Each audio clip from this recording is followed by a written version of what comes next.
نسلم على رسوله الكريم أما بعد فأعوذ بالله من الشيطان الرجيم بسم الله الرحمن الرحيم إن الدين عند الله الإسلام صدق الله العظيم۔ اللہ تعالیٰ کا فضل و کرم ہے کہ اس نے ہمیں اسلام کی نعمت اور دولت عطا فرمائی اور ہمیں مسلمان بنایا، اور یہ نعمت اور دولت اللہ نے خود ہمیں عطا فرما دی کہ ہمیں مسلمان خاندان میں اور گھر میں پیدا کر دیا۔ اگر ہمارے اوپر یہ بات چھوڑ دی جاتی اور نعوذ باللہ ہم کسی غیر مسلم خاندان میں پیدا ہوتے تو پتہ نہیں ہم کیا فیصلہ کرتے اور آج ہم کیا ہوتے۔ یہ اس کا لاکھ کرم ہے کہ اس نے اپنے پسندیدہ دین کا ہمیں پیروکار اور ماننے والا بنایا۔ اس دین اسلام کا خلاصہ کیا ہے؟ مختصر وقت میں لمبی بات تو نہیں ہو سکتی۔ یہ اہل علم نے ہمیں بتا دیا اور ایک مکھن ہمارے سامنے رکھ دیا کہ اسلام اور دین کا خلاصہ کیا ہے۔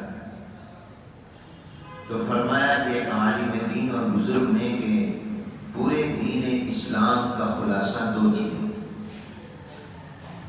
نمبر 1 حدود شرعیہ کی حفاظت اور نمبر 2 حقوق کی ادائیگی۔ آپ پورے قرآن کریم کا مطالعہ کر لیں، سرور کائنات جناب نبی کریم حضور اکرم صلی اللہ علیہ وسلم کی زندگی کا مطالعہ کر لیں تو آپ کو شریعت، سنت، قرآن، احادیث اور پورے اسلام کے اندر یہی دو باتیں نظر آئیں گی کہ جو اللہ نے حدود مقرر کر دی ان کی حفاظت کرو، ان کا تحفظ کرو، اور جو اللہ نے حقوق مقرر کر دیے ان حقوق کی ادائیگی کرو۔ شرعی حدود کی حفاظت اور حقوق کی ادائیگی، اس کا نام اسلام ہے۔ میں ذرا اس کی وضاحت کر دوں۔ بخاری شریف میں بھی یہ روایت ہے، دیگر کتب احادیث میں بھی ہے کہ 3 صحابہ کرام رضوان اللہ تعالی علیہم اجمعین جناب نبی کریم حضور اکرم صلی اللہ علیہ وسلم کی ازواج مطہرات رضوان اللہ تعالی علیہن اجمعین کے پاس آئے اور کہا کہ ہمارے آنے کا مقصد یہ ہے کہ ہم یہ معلوم کریں کہ حضور اکرم صلی اللہ علیہ وسلم گھر میں کیا کرتے ہیں، کیونکہ باہر کی زندگی تو ہم دیکھتے ہیں اس لیے ہم اس کو فالو کرتے ہیں، وہ ہمارے لیے اسوہ حسنہ ہیں، آئیڈیل ہیں، ماڈل ہیں، ہم اس کی تو پیروی کرتے ہیں کیونکہ ہمیں نظر آتا ہے کہ حضور علیہ السلام مسجد میں کیا کرتے ہیں، باہر کیا کرتے ہیں، اور لیکن گھر کے اندر کی زندگی تو تمہیں معلوم ہے۔ اسی طرح ہم دین کو تو دیکھتے ہیں، رات کی زندگی کا ہمیں پتہ نہیں ہے، تو آپ ہمیں بتائیں کہ سرور کائنات صلی اللہ علیہ وسلم کی گھر کی زندگی اور رات کی زندگی کیا ہے، تاکہ ہم اپنے گھر کی زندگی اور رات کی زندگی بھی اس طرح بنائیں جس طرح حضور اکرم صلی اللہ علیہ وسلم۔ ہر وقت صحابہ کرام میں یہ طلب رہتی تھی کہ ہم معلوم کریں کہ ہمارے نبی اور پیغمبر نے یہ کام کیسے کیا ہے، اور اس بارے میں حضور اکرم صلی اللہ علیہ وسلم نے کیا فرمایا تاکہ ہم بھی اپنے آپ کو اس کے مطابق بنائیں۔ تو جناب نبی کریم حضور اکرم صلی اللہ علیہ وسلم کی ازواج مطہرات نے جو امت کی مائیں ہیں، آپ کی بیویوں نے بتایا کہ حضور اکرم صلی اللہ علیہ وسلم جب گھر میں ہوتے ہیں تو آپ رات کو آرام بھی کرتے ہیں، سوتے بھی ہیں، اور اپنی بیویوں سے باتیں بھی کرتے ہیں، اور ان کے ساتھ جناب نبی کریم صلی اللہ علیہ وسلم گھل مل کر رہتے ہیں، گھر کے کاموں میں بھی ہاتھ بٹاتے ہیں، اور پھر رات کو اٹھ کر تہجد کی نماز بھی پڑھتے ہیں، اپنے اللہ سے باتیں بھی کرتے ہیں۔ جب حضور علیہ السلام کے یہ معمولات سنے تو تینوں صحابہ نے یہ کہا کہ حضور علیہ السلام تو اللہ کے نبی ہیں، پیغمبر ہیں، بلکہ نبیوں کے نبی، پیغمبروں کے پیغمبر، اور پروردگار عالم نے آپ کو کو تو معصوم بنایا ہے، آپ تو گناہوں سے پاک صاف ہیں، گناہ آپ کے قریب نہیں آ سکتے، اور اگر کوئی کام کبھی ایسا آپ نے کیا جو آپ کے شان کے خلاف تھا تو وہ بھی اللہ نے معاف کر دیا۔ ہم تو اس مقام اور مرتبے پر نہیں ہیں۔ حضور علیہ السلام جتنی عبادت رات کو کرتے ہیں، اگر آپ یہ بھی نہ کریں تو آپ کو اس کی کوئی ضرورت نہیں، ہم تو اس سے زیادہ ضرورت مند ہے کہ ہم اس سے زیادہ عبادت کریں۔ گویا انہوں نے حضور علیہ السلام کی عبادت کو معلوم کر کے کم سمجھا اپنے اعتبار سے، کہ حضور علیہ السلام جتنی عبادت کرتے ہیں یہ ہمارے خیال میں کم ہے، پھر خود ہی اس کی تعبیر کر دی کہ حضور علیہ السلام یہ بھی نہ کریں تو ان کو ضرورت نہیں ہے، ہمیں ضرورت ہے، کیونکہ آپ تو معصوم ہیں، ہم گناہ گار ہیں، ہم سے غلطیاں ہو جاتی ہیں، ہمیں زیادہ ضرورت ہے عبادت کی۔ چنانچہ ان تین میں سے ایک نے کہا کہ میں آج کے بعد کبھی بھی رات کو سوؤں گا ہی نہیں، ساری رات جاگ کر عبادت کروں گا۔ دوسرے نے کہا میں ہمیشہ روزہ رکھوں گا، کبھی روزہ ہی نہیں چھوڑوں گا، پوری زندگی پورا سال روزے رکھوں گا۔ اور تیسرے نے کہا میں شادی نہیں کروں گا، میں کسی عورت سے نکاح نہیں کروں گا، علیحدہ رہوں گا بیوی اور عورتوں سے، اور وہ وقت اللہ کی عبادت میں لگاؤں گا۔ یہ انہوں نے اپنے ارادے اور عزم کا اظہار کیا، چلے گئے۔ حضور علیہ السلام تشریف لائے تو آپ کو ازواج مطہرات نے بتایا کہ آج آپ کے 3 شاگرد آئے تھے، 3 غلام آئے تھے، 3 صحابی آئے تھے، اور آپ کے گھر کی عبادت کے بارے میں پوچھا، گھر میں کیا عبادت کرتے ہیں؟ ہم نے بتایا کہ آپ تو آرام بھی کرتے ہیں، سوتے بھی ہیں، آپ گھر والوں سے باتیں بھی کرتے ہیں، اور پھر عبادت بھی کرتے ہیں، پوری رات نہیں، رات کا کچھ حصہ عبادت بھی کرتے ہیں، گھر کے کاموں میں بھی ہمارا تعاون کرتے ہیں، ہاتھ بٹاتے ہیں۔ تو انہوں نے اس کے بعد یہ تبصرہ کیا اور اس عزم کا اظہار کیا اور یہ کہا کہ ہم تو یوں کریں گے۔ تو جناب نبی کریم صلی اللہ علیہ وسلم تشریف لائے صحابہ کی موجودگی میں، اور حضور علیہ السلام کے چہرہ انور کو دیکھ کر صحابہ سمجھ گئے کہ حضور علیہ السلام کو ہمارا عزم، ہمارا ارادہ اچھا نہیں لگا، حضور کے چہرہ انور پر غصے کے آثار تھے۔ حضور اکرم صلی اللہ علیہ وسلم کو اپنی زبان مبارک سے غصے کا اظہار کرنے کی ضرورت نہیں پڑتی تھی، حضور کے چہرے کو دیکھ کر صحابہ سمجھ جاتے تھے حضور کو یہ بات اچھی لگی ہے، یہ بات اچھی نہیں ہے، چہرے کے آثار بتا دیتے تھے۔ میں کہا کرتا ہوں سب قرآن پڑھتے تھے، صحابہ قرآن بھی پڑھتے تھے، حضور کا چہرہ بھی پڑھتے تھے، حضور کے چہرہ انور کو۔ حدیث میں آتا ہے کہ جب حضور علیہ السلام کو غصہ آتا تھا تو حضور علیہ السلام اپنے غصے کا اظہار زبان سے بہت کم کرتے تھے، چہرہ انور بتا دیتا تھا کہ حضور کو غصہ ہے، اور غصے میں آپ کے چہرہ انور سرخ ہو جاتا تھا، اور یہاں پر جو رگ ہوتی ہے یہ کبھی کبھی پھول جاتی تھی۔ تو جناب نبی کریم صلی اللہ علیہ وسلم نے فرمایا تم نے یہ کہا ہے، تمہارے ذہن میں یہ آیا کہ میری عبادت کم ہے اور تم نے زیادہ عبادت کرنے کے ارادے کیے ہیں؟ تو پہلا جملہ تو یہ فرمایا انا اعلمکم باللہ واتقاکم باللہ، سن لو میں تم سب سے زیادہ اللہ تعالیٰ کو پہچانتا ہوں، جتنا مجھے اللہ کی معرفت ہے تم میں سے کسی کو بھی نہیں۔ امام بخاری رحمۃ اللہ علیہ نے انا اعلمکم باللہ کا معنی انا اعرفکم باللہ کیا ہے، کہ مجھے جتنی اللہ کی معرفت اور پہچان ہے تم میں سے کسی کو بھی نہیں، ہو بھی نہیں سکتی۔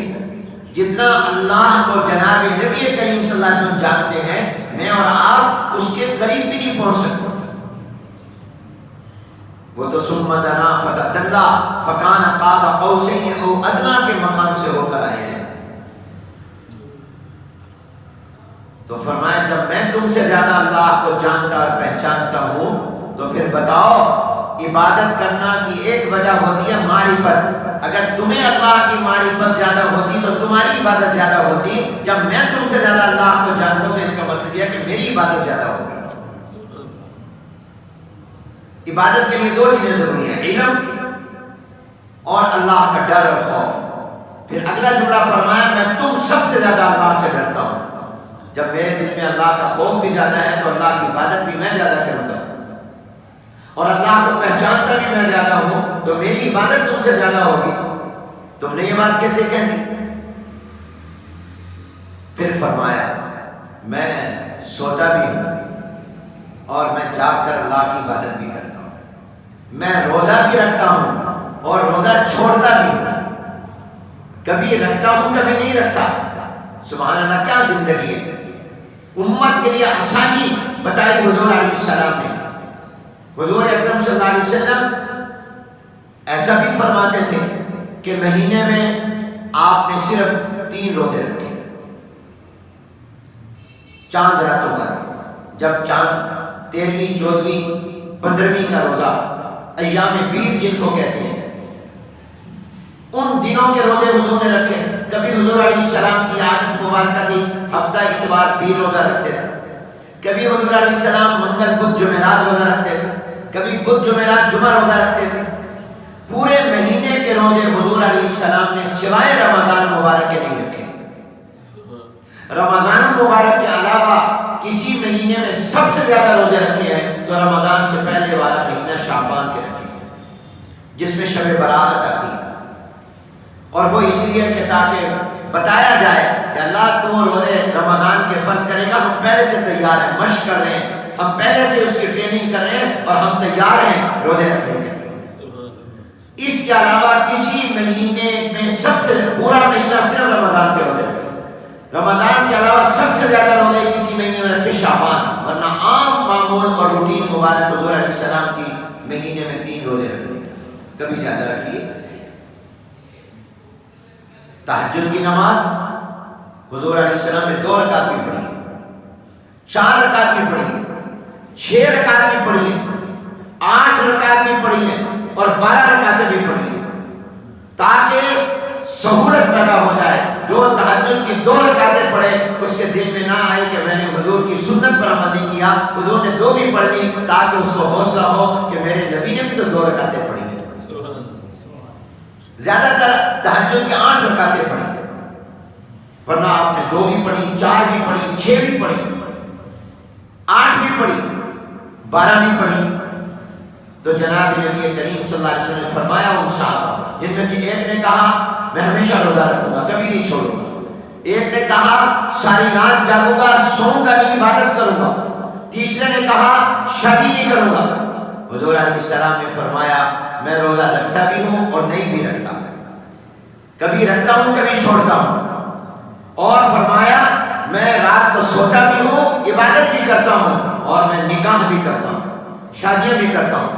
جب میں نبی اور پیغمبر ہو کر نکاح بھی کر رہا ہوں، شادی بھی کر رہا ہوں، اور اللہ کو تم سے زیادہ پہچانتا ہوں اور اللہ کا ڈر بھی میرے دل میں سب سے زیادہ ہے، جب میں یہ کرتا ہوں تم کون ہوتے ہو یہ کہنے والے کہ ہم شادی نہیں کریں گے؟ جب میں روزہ رکھتا بھی اور نہیں بھی رکھتا، حالانکہ میں اللہ کو سب سے زیادہ پہچانتا ہوں اور ڈرتا ہوں، پھر تم کیسے کہہ رہے ہو کہ میں ہمیشہ روزہ رکھوں گا؟ تمہیں وہ کرنا ہے جو میں کر رہا ہوں، میرا نمونہ ہے، یہ ہے آئیڈیل اور ماڈل۔ تو جناب نبی کریم صلی اللہ علیہ وسلم کی اس حدیث مبارکہ سے کیا معلوم ہوا کہ شریعت کی حدود ہے، لمیٹیشن ہے، اللہ نے بارڈر مقرر کیے ہیں، اگر ان بارڈر کو آپ کراس کریں گے بھلے عبادات میں کریں وہ اللہ کو پسندیدہ نہیں ہوگا۔ ابھی ہم نے نماز مغرب پڑھی، کتنی رکعتیں پڑھی؟ 3 رکعتیں، لیکن اگر کوئی کہے کہ میں تو مغرب کی 3 نہیں 4 رکعتیں پڑھا کروں گا، کل سے نماز مغرب کے اندر 4 رکعتوں کی نماز ہم پڑھیں گے، بتائیے آپ نے شریعت کا بارڈر کراس کر لیا کہ نہیں کر لیا؟ یہ 4 رکعتیں آپ کی نماز ہوگی نہیں، یہ شریعت حد مقرر ہے۔ ابھی ہم نے نماز پڑھی ہے، قرآن کریم کی قرأت کتنی بڑی عبادت ہے، 1 حرف پر اللہ 10 نیکیاں، اور نماز میں تو زیادہ دیتے ہیں، لیکن جب ہم نے کھڑے ہوئے تھے، ہم قرآن پڑھ رہے تھے، امام پڑھ رہا تھا، آپ سن رہے تھے، لیکن جب ہم رکوع میں گئے تو کیا رکوع میں بھی جا کر قرآن کی قرأت اگر کوئی کرے تو ٹھیک ہوگا یا وہاں تسبیح پڑھنی ہوگی؟ یہ ہے بارڈر، یہ ہے حدود شریعت کی۔ شریعت نے حد مقرر کر دی کہ قرآن کی تلاوت اور قرأت یہ صرف نماز میں قیام میں جب کھڑے ہو تو کرنی ہے، رکوع میں نہیں کرنی۔ اللہ قرآن کی تلاوت اتنی بڑی عبادت ہے، میں رکوع میں بھی قرآن پڑھوں گا، فرمایا کہ نہیں اگر پڑھو گے تو یہ غلط ہوگا۔ سجدے میں جا کر تم قرآن نہیں پڑھو گے، سبحان ربی الاعلیٰ کہو گے، رکوع میں سبحان ربی العظیم کہو گے، جب تم اتحیات میں بیٹھے ہو تو التحیات للہ والصلوات پڑھو گے، آخری رکعت میں ہو گے تو درود پاک پڑھو گے، دوسری رکعت میں جب 3 اور 4 رکعت والی نماز ہے درود بھی نہیں پڑھو گے، صرف التحیات پڑھ کے اٹھ جاؤ گے۔ یہ ہے وہ شریعت نے جو حدود، ان حدود کی رعایت رکھنا، اس کا نام شریعت ہے۔ اس حد کو اپنی تلاش نہ کریں۔ اللہ ہم سب کو لے جائے، بیت اللہ خانہ کعبہ کا طواف ہمیں یہ عبادت نصیب ہو جائے، پھر رونق حرمین کی بحال ہو جائے۔ تو بیت اللہ کا طواف کتنے چکر ہے؟ 7۔ اگر کوئی نوجوان صحت مند طاقتور یہ سوچے کہ میں 7 چکر نہیں، میں تو 8 چکر لگاؤں گا، میں تو خانہ کعبہ کے ارد گرد ایک طواف کے 9 چکر لگاؤں گا کیونکہ یہ عبادت ہے، میں اللہ کی محبت میں 7 نہیں لگاؤں گا، یہ کمزور بوڑھا آدمی لگائے، یہ طواف عبادت بنے گا؟ صفا مروہ کے درمیان دوڑنا ہے 7 مرتبہ، اگر کوئی کہ میں 8-9 مرتبہ دوڑوں گا، نہیں، شریعت نے حدود مقرر کر، اس حد کو تلاش نہیں کرنا۔ حاجی شیطان کو کنکریاں مار رہا ہے تو ہر شیطان کو 7 کنکریاں مارنی ہے۔ اگر کوئی کہے میں تو اس کا دشمن ہوں، اس کو میں نے پٹائی خوب کرنی ہے، 8 ماروں گا، 9 ماروں گا، 10 ماروں گا، یہ عبادت بنے گا؟ نہیں بنے گا۔ شریعت نے ہر ایک، روزہ کتنی بڑی عبادت ہے، لیکن فرما دیا کہ عید کے دن میں روزہ رکھنا منع ہے، کیونکہ یہ اللہ کی مہمان نوازی کا دن ہے۔ عید الفطر کو بھی اور قربانی کے 3 دنوں میں بھی کوئی روزہ رکھے گا، اس روزے پر کوئی ثواب نہیں ملے گا۔ شریعت نے حد مقرر کرنا، بارڈر مقرر کرنا کہ اس سے زیادہ نہیں کرنا، اتنا کرنا ہے ہر ایک کا۔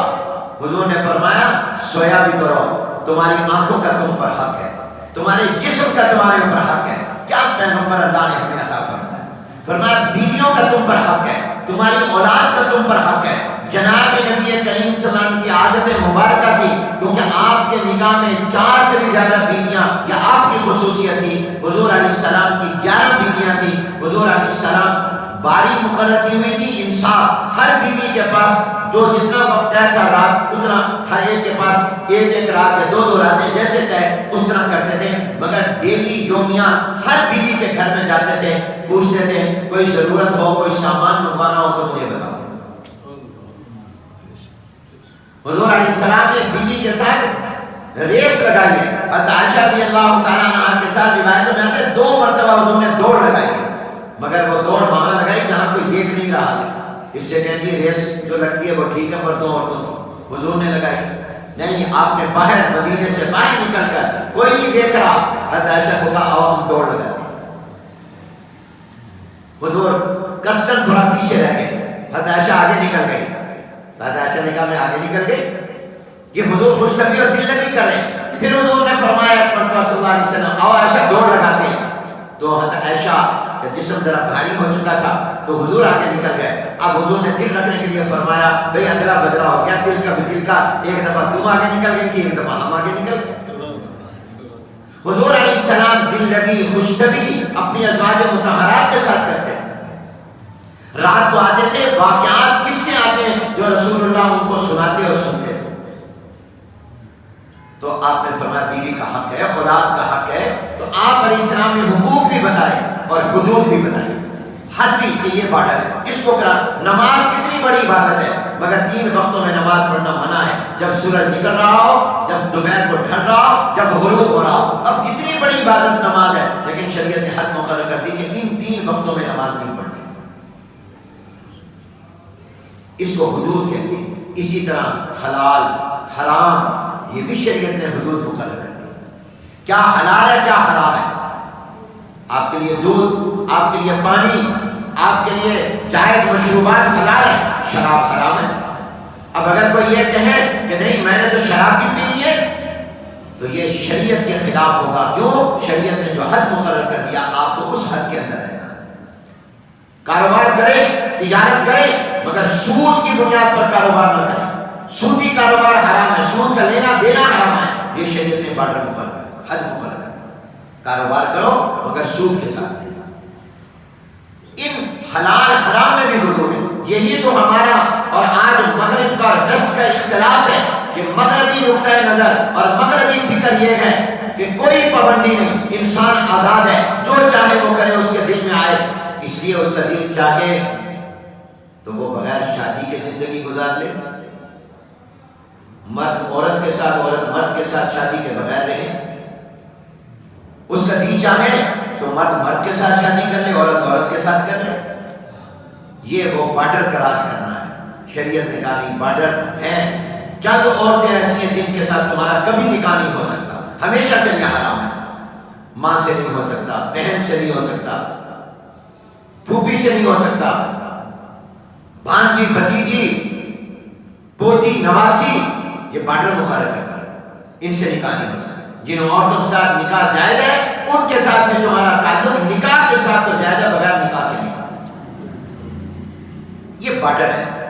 آج اسلام اور مغرب کے اندر یہ بنیادی اختلاف بھی ہے کہ مغربی فکر اور نقطہ نظر یہ ہے کہ کوئی بارڈر نہیں، کوئی پابندی نہیں، جو دل میں آئے کرے۔ انسان کی خواہش یہ مقدم ہے، جبکہ ہماری خواہش اور انسان یہ بعد میں ہے، جس نے پیدا کیا اس کا حکم پہلے ہے۔ انسانی حقوق ہیومن رائٹس یہ پابند ہیں یا نہیں؟ یہ پابند ہے اس ذات کے جس نے انسان کو وجود دیا۔ کوئی مشین بناتا ہے تو بتاتا ہے کہ یہ اس کے ساتھ گائیڈ بک ہے، اس کے مطابق استعمال کرو۔ تو جس رب نے مجھے اور آپ کو زندگی دی ہے اس کا حق نہیں ہے کہ وہ بتائے کہ تم نے اس کو استعمال کیسے کرنا ہے، آنکھ کو کیسے استعمال کرنا ہے، کان کو کیسے استعمال کرنا ہے، زبان کو کیسے استعمال کرنا ہے۔ اس آنکھ کے لیے بارڈر مقرر کیے ہیں، کس کو دیکھنا جائز ہے، کس کو دیکھنا جائز نہیں ہے۔ تو شریعت نام ہے حدود کی پابندی کا، کہ جتنے حدود شریعت نے رکھی ہیں، جو بارڈر مقرر کیے ہیں، اس کو کراس نہ کرو، ان کی پابندی کرو۔ ان کی پابندی کرو کہ اسلام پر عمل ہو جائے اور حقوق کی ادائیگی، اللہ کا حق بھی ادا کرے اور بندوں کا حق بھی ادا کرے، پیغمبر کا حق وہ ادا کریں، بڑوں کا حق چھوٹوں کا حق ادا کریں۔ ماں باپ کے حقوق ہیں، ماں باپ کے ذمہ اولاد کے حقوق ہیں، بیوی کے ذمہ خامد کے، خامد کے ذمہ بیوی کے حقوق ہیں، میرے اور آپ پر پڑوسیوں کے حقوق ہیں، رشتہ داروں کے حقوق ہیں۔ ان تمام حقوق کو ادا کرنا اور اللہ کا حق جو ہے اس کو بھی ادا کرنا، اس کا نام شریعت ہے۔ تو اسلام اور شریعت دو چیزوں کا نام ہے۔ پورے قرآن کا خلاصہ اور لاکھوں احادیث کا خلاصہ دو چیزیں ہیں، شریعت کی حدود کی حفاظت اور حقوق کی ادائیگی۔ اللہ تعالیٰ ہمیں یہ نصیب فرمائے۔ وآخر دعوانا